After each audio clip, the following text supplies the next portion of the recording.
11. July 10, 2020 nang hindi i-renew ng Kongreso ang broadcast franchise ng ABS-CBN. Press freedom! No to shutdown! The campaign of President Duterte against oligarchies are long overdue. Ganun pa man, ito'y nagkaroon ng katuparan dahil katunayan, kung hindi naging Pangulo ang Pangulong Duterte, iiral yung paghawak sa atin ng mga oligarkiya. Maging ang business tycoons ay hindi rin nakalampas sa mga mapanuring mata ng Pangulo. Itong Pilipinas, ito para lang sa mga taong naghirap. Kayo ang protektahan ko. Yung mga mayaman, talagang kalaban ko yan.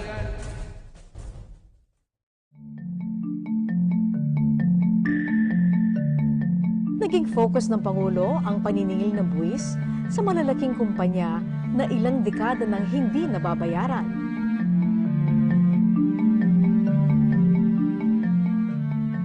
Lucio Tan has almost billion, 30 billion.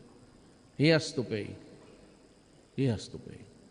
Lahat, he has to pay. Matapos ang mabilisang negosasyon, ang 6 billion pesos na pagkakautang sa gobyerno ng Philippine Airlines na pagmamay-ari ni Lucio Tan ay nabayaran bago pa man sumapit ang deadline na ibinigay ng Pangulo. Ginamit ang naturang salapi para pondohan ang priority projects ng administrasyon. Pinagbayad din ng Pangulo ang Mighty Corporation sa bilyon-bilyon nitong pagkakautang sa gobyerno. I have directed the Department of Finance and the BIR to accept Mighty Corporation's offer of 25 billion to settle its tax liabilities. Ang halagang ito na isa sa pinakamalaking tax settlement sa kasaysayan ng Pilipinas ay ginamit sa rebuilding effort sa Marawi City at ganun din sa Ormoc City na niyanig ng malakas na lindol. Saan yung big fish? Okay, I'll tell you, the big fish now, si Ayala, pati si Pangilinan. And they corrupted the Filipino people. They signed an agreement, a contract, which was not shown to the country.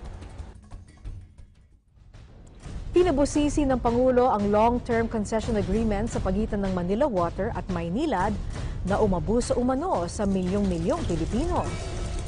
So may bagong kontrata ginawa si Guevara sa Justice Department. Nandiyan na sa kanila na yon. Pag-aralan daw nila. Yan pa nag-aralan. But I tell you, you better sign the contract which is good for the Filipino people. You do not sign it, I take over your operations, water distribution. I will nationalize the water in my country. Kanya rin pinagbantaan ng telecommunication companies na i-expropriate ang assets nito kung hindi masosolusyonan ang mabagal nitong serbisyo.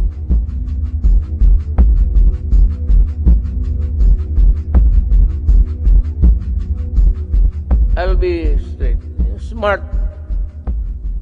Pati itong globe, ilang taon na ito. At ang sagot palagi sa akin,